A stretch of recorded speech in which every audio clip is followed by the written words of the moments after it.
প্রায় 26,000 শিক্ষকের চাকরি বাতিল হলো। এক রায়ে প্রায় 26,000 চাকরি হারা হলেন। আর তাই কান্নার রোলে হাহাকারে পরিবেশ একেবারে নিস্তব্ধ। আমি স্নাতকোত্তরে আমি ইউনিভার্সিটি টপার, আমি ফার্স্ট ক্লাস ফার্স্ট, আমি গভর্নরের কাছ থেকে গোল্ড মেডেল নিয়েছি। তারপরে যদি আমাকে প্রমাণ করতে হয় আমি যোগ্য কি অযোগ্য, আমার কিছু বলার নেই। আমি একজন পিএইচডি হোল্ডার, এমফিল পিএইচডি করা রামকৃষ্ণ মিশনের ছাত্র। আজকে আমার সম্মানটা কোথায় গেল? আজকে আমি আমার পাড়ায় ঢুকতে পারবো না, সবাই বলবে দেখো চোর এসেছে, চোর এসেছে। দোষ না করো, এইভাবে আমাদেরকে শাস্তি পেতে হবে। আপনি রাতারাতি আমার পুরো পৃথিবীটা কেড়ে নিল। আমরা কোনো অন্যায় করলাম না, তাই আমাদের কেন নিতে হবে? জানি না, আমার হয়তো সুসাইড করতে হবে। আমার ছোট 3 বছরের বাচ্চা আছে। আপনি রাতারাতি আমার পুরো পৃথিবীটা কেড়ে নিল। সুসাইড করতে হবে। আমার সবাই বলবে দেখো চোর এসেছে, চোর এসেছে। না, এর থেকে সুপ্রিম কোর্ট পারলে আমাদেরকে মৃত্যুদণ্ড দিই।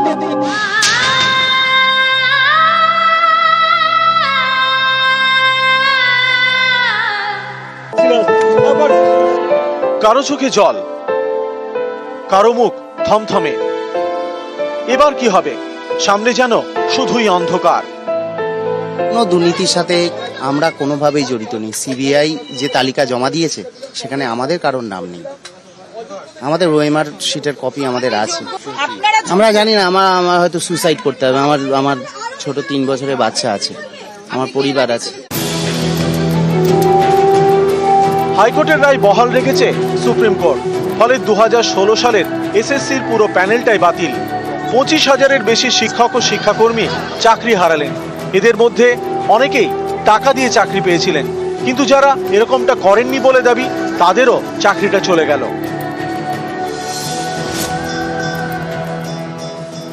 এটা আমাদের কাছে চূড়ান্তভাবে আনএক্সপেক্টেড। এটা আমরা কখনো কল্পনা করিনি যে দোষ না করো, এইভাবে আমাদেরকে শাস্তি পেতে হবে। বুঝতে পারছি না, এই মুহূর্তে বুঝতে পারছি না কি করবো আমরা সেটাই তো ভেবে পাচ্ছি না যে আমরা কোনো অন্যায় করলাম না, তাই আমাদের কেন নিতে হবে? আমাদের এই অ্যালিগেশনস নেই, আমি কি বলবো বলুন?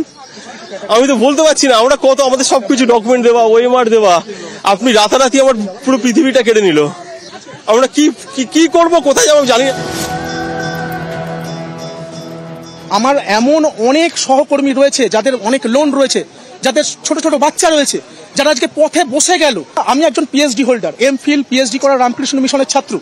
আজকে আমার সম্মানটা কোথায় গেল? আজকে আমি আমার পাড়ায় ঢুকতে পারবো না, সবাই বলবে দেখো চোর এসেছে, চোর এসেছে।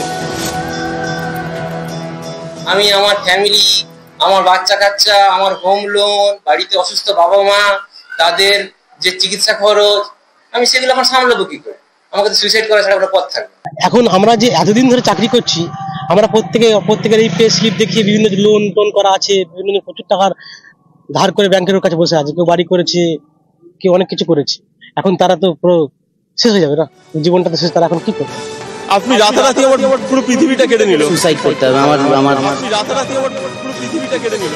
এর থেকে সুপ্রিম কোর্ট পারলে আমাদেরকে মৃত্যুদণ্ড দিই। নিউজ 18 বাংলা।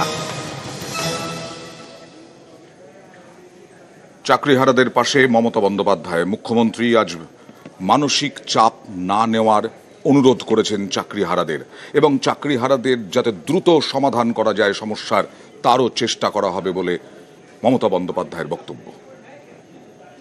আমি সবাইকে আমার ভাই বোনেদের বলবো যারা ডিপ্রাইভড হয়েছে, মানসিক চাপ নেবেন না। যখন প্রসেস হবে, আপনাদের তো সবাইকে অ্যাপ্লাই করতে বলেছে কোর্ট, আর আমরা চেষ্টা করব যাতে খুব তাড়াতাড়ি সমস্যার সমাধান হয়, যাতে আপনাদের মানসিক দুশ্চিন্তা না বাড়ে। যারা আপনারা আজকে বঞ্চিত হয়েছেন তাদের পাশে আমরা ছিলাম, আছি এবং থাকব।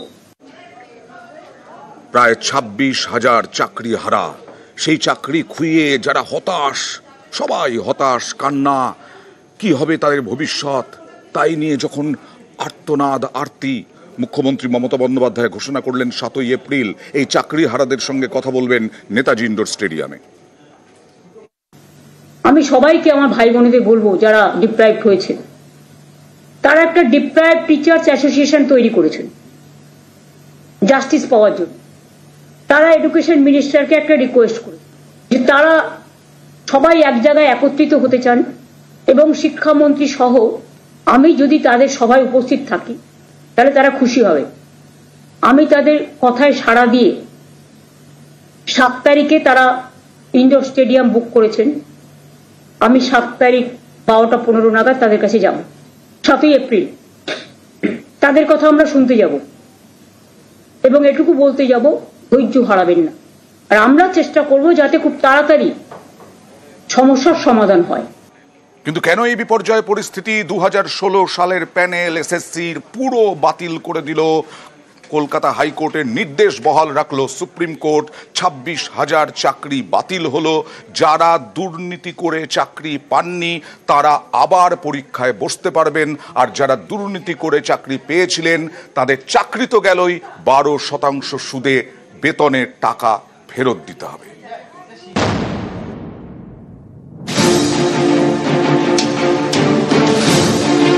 চাল এবং কাঁকড় আলাদা করা গেল না। কারা যোগ্য আর কারা অযোগ্য তার তালিকা দিতে পারল না সিবিআই, তাই সকলেরই চাকরি বাতিল।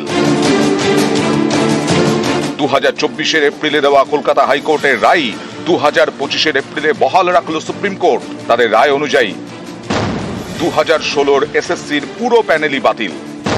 চাকরি গেল নবম দশমের 13,056 শিক্ষকের, একাদশ দ্বাদশের 5,757 শিক্ষকের, 2,484 জন গ্রুপ সি কর্মীর এবং 4,547 গ্রুপ ডি কর্মীর। টায়ার প্যানেল অফ এসসিসি যেটা ছিল আজ সুপ্রিম কোর্টের রায়ের পর সেটা সম্পূর্ণ চলে গেল, সম্পূর্ণ বাতিল হয়ে গেল। বৃহস্পতিবার রায় ঘোষণা করে সুপ্রিম কোর্টের প্রধান বিচারপতি সঞ্জীব খান্না এবং বিচারপতি সঞ্জয় কুমারের বেঞ্চ। রায়ে সুপ্রিম কোর্ট বলেছে, কলকাতা হাইকোর্টের রায় বদলের মতো কোনো কারণ খুঁজে পাওয়া যায়নি। চাকরি বাতিলের যে রায় কলকাতা হাইকোর্ট দিয়েছিল সেটাই বহাল থাকছে। বেআইনিভাবে যারা চাকরি পেয়েছেন তাদের বেতনও ফেরত দিতে হবে। 2024 কলকাতা হাইকোর্ট তার রায়ে বলেছিল, বেআইনি চাকরি প্রাপকদের 12% সুদে বেতন ফেরত দিতে হবে। সকলের একটা ধারণা ছিল যে হয়তো সুপ্রিম কোর্ট একটা মানবিকতার কারণে বা একটু মার্সিফুল হয়ে বেতন ফেরতের অর্ডারটা হয়তো রিকনসিডার করতে পারেন, কিন্তু সেই অর্ডারটাও সুপ্রিম কোর্ট আজ আফেল করেছেন। ওদেরকে বেতনের টাকাও ফেরত দিতে হবে। এদিন সুপ্রিম কোর্টের রায়ে বলা হয়েছে, জালিয়াতি করে চাকরি হয়েছে। চাকরি বাতিলের যে রায় কলকাতা হাইকোর্ট দিয়েছিল সেটা বদলানোর কোনো যৌক্তিকতা খুঁজে পাওয়া যায়নি। কারা যোগ্য অযোগ্য সুপ্রিম কোর্ট বলেছে এত বড় প্যারামিটারের যেটা ডিসরাপশন বা ইলিগালিটিস হয়েছে, এটা দিস ইজ বিয়ন্ড রিপেয়ার। এটা কোনোভাবে রিপেয়ার করা সম্ভব নয়, কোনোভাবেই বাছাই সম্ভব নয়। তাই এন্টায়ার প্যানেলটাকে সুপ্রিম কোর্ট স্ট্রাক ডাউন করতে বাধ্য হলো। সুপ্রিম কোর্টের রায়ে বলা হয়েছে, যারা আগের সরকারি চাকরি ছেড়ে শিক্ষকের চাকরিতে যোগ দিয়েছিলেন তারা পুরনো কর্মস্থলে ফিরতে পারবেন। আগামী 3 মাসের মধ্যেই প্রক্রিয়া শেষ করতে হবে। এদিন সুপ্রিম কোর্ট নির্দেশ দিয়েছে, নতুন করে নিয়োগ প্রক্রিয়া শুরু করতে হবে। 2016 যোগ্যরা আবেদন করতে পারবেন, তারা বয়সে ছাড় পাবেন। যারা জালিয়াতি করে চাকরি পেয়েছেন তারা আবেদন করতে পারবেন না। রাজ্য সরকার চাইলে যে কোনো মুহূর্তে যে কোনো অ্যাপয়েন্টমেন্টের জন্য নোটিফিকেশন বের করতে পারে, তাতে সুপ্রিম কোর্টের কোনো অবজারভেশনেরও দরকার নেই। যারা টাকা দিয়ে চাকরি কেনেননি তাদেরও চাকরি গেল। সুপ্রিম কোর্টের রায় তাদের জন্য কিছুটা হলেও স্বস্তি। প্রথমত, বয়সের ছাড় পেয়ে ফের তারা পরীক্ষায় বসতে পারবেন। এত বছরের অভিজ্ঞতা তাদের চাকরি পাওয়ার দৌড়ে সাহায্য করবে। 2016 এসএসসির পরীক্ষা দিয়ে চাকরি পান 25,844 জন। চাকরিতে যোগ দেন 25,753 জন। এই 25,753 জনেরই চাকরি গেছে। একমাত্র মানবিকতার খাতিরে চাকরি রয়েছে ক্যান্সার রোগী সোমা দাসের। এছাড়া আগের সরকারি চাকরিতে ফিরবেন 425 জন, অর্থাৎ চাকরি বাতিল হল 25,327 জনের। নিউজ 18 বাংলা।